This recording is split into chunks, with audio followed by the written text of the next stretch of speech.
quarterback were all out. Wide receivers were wide open. They were good on time of possession, excellent on third down. Again, they're the convertible sports car of the NFL. Summer and early fall, easy breezy. Wait till it snows. I didn't learn anything about Green Bay. Nothing. They've been doing this for 2 years. The smallest dogs always bark the loudest, but you can put them right in your purse and they disappear. Pit bulls growl more than they bark. That's Pittsburgh, and that's Kansas City, and that's Seattle. Those are the kind of teams that can get physical too, but they can be pretty. Oh, the Steelers can be pretty. They can go all deep ball on you. Seattle, Russell Wilson can go pretty to DK Metcalf, and Kansas City goes without saying.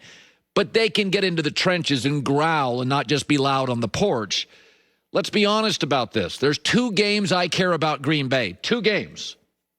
I want to see them play the Philadelphia Eagles, a physical team, December 6th. And I want to see them play Tennessee in Week 16. Then we can talk. Because I didn't learn a thing. 5 days ago, they got pushed around by the Vikings. 2 times in the last month, Green Bay has been embarrassed, humiliated physically. And Packer fans are becoming Cleveland Brown fans. They get amnesia. They'll get clobbered by Cincinnati, and everybody in Cleveland is like, this defines us. No, I just watched you get boat raced by Pittsburgh. I'm supposed to look at that game and have any definitive opinion on Green Bay?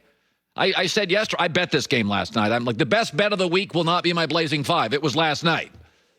I got nothing out of this. But Green Bay likes talking. They're like Brown fans. They've really become, they're Brown fans with a better pedigree. They've got some titles. They got some Lombardi trophies. It's named after a Packer. But Devontae Adams, it's all rosy and we're all great this morning. Do you think you're at the point where you can say you're the best wide receiver in the NFL?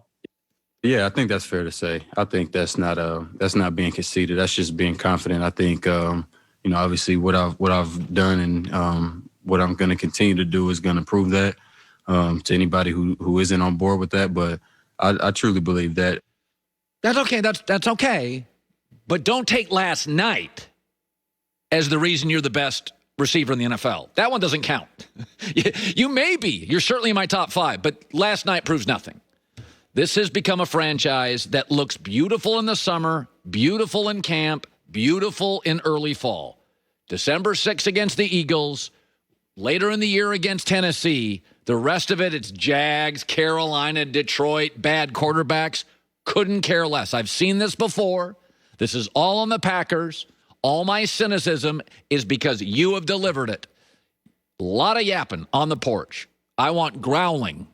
I see that in Kansas City. I see it in Pittsburgh. I still see it in Baltimore. I see it in Seattle. I don't see it in Green Bay. All right, I'll tell you the game that I'm really jacked up to watch this weekend. Of course I am. It's Tua against Kyler Murray, Miami against Arizona. And for years and years, I've talked about this. If you go look at where most quarterbacks in the NFL played college football, it's remarkable how many of the great ones did not play at college football powers. Aaron Rodgers played at Cal, Phillip Rivers, North Carolina State, Russell Wilson, North Carolina State to Wisconsin. I mean, Brady was fighting for a starting job at Michigan. He couldn't even become a full-time starter. There are very few Deshaun Watsons from Clemson. I mean, where did Patrick Mahomes go? I mean, his coach got fired. He couldn't even win with Patrick Mahomes. And the reason being is because the NFL is all about discomfort. And when you're a college quarterback at a national power like an Oklahoma or a Clemson, Ohio State, it's all about comfortable. You rarely get hit. So last week, Tua, who was comfortable in college at Alabama, great running game, great coach, great stars, NFL guys on the offensive line, he was comfortable against the Rams. He had 2 weeks to prepare. Now he gets just 1 against Arizona. He was home against the Rams. Now he's road against Arizona. He got a defensive touchdown, couple of special teams touchdowns. He won't get those against Arizona.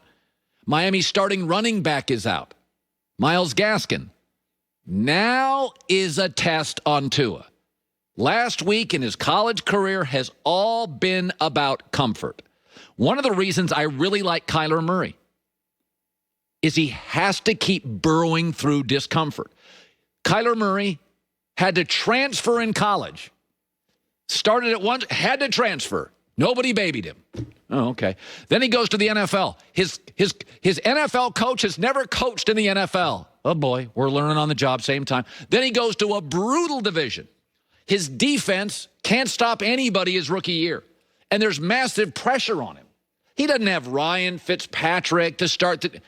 No, they got rid of the quarterback so that he had to come in and play immediately. And they gave him the entire playbook. Kid, we can't stop a nosebleed. Score 30 a game.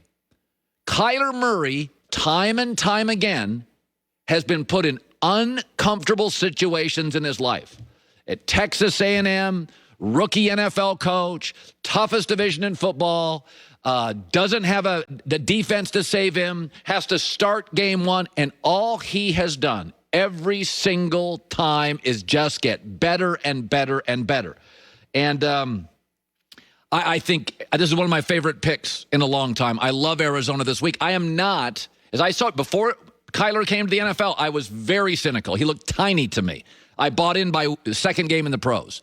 Tua, I was totally for, but I watch his first week and I watch his college experience, and I think, God, this guy's life's just comfort. It is just all. He played at a high school in Honolulu that was a powerhouse. Wins 11 games every year. Alabama wins 11 games every year. Last week, got all sorts of help from the defense, special teams, only 8 first downs. This is really Tua's first start. 1 week on the road, now some expectations. And here's something to think about that I think is really interesting.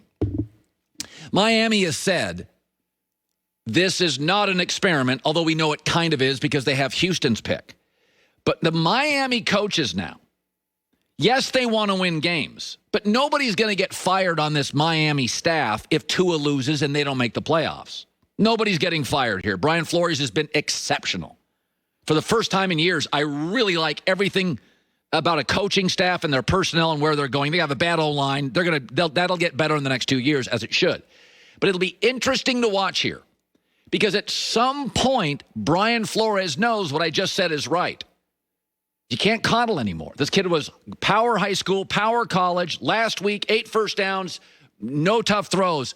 At some point, it's going to be interesting to see if the Miami coaching staff says, and it may only be once or twice a game, but situationally, let's throw the ball here. Let's see if he can do it. Because I think the Miami staff, knowing what they have to compete against in the NFL, which is the Burrows and the Herberts and the Lamars and by the way, the good quarterbacks, the Big Bens and the Bradys are playing longer. The Russell Wilson, Aaron Rodgers could play for another 8 years, and the young guys are getting better.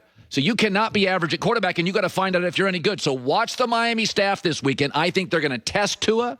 He may pass with flying colors, but they're going to put him in spots to fail because that's what Arizona's been doing for a year and a half with Kyler Murray. And the reason he's a star is because he has passed, not every time.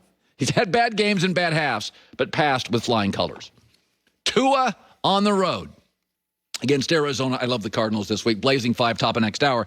So 2 old quarterbacks meet, Drew Brees and Tom Brady. But why is one playing old and one isn't? It's not just weapons.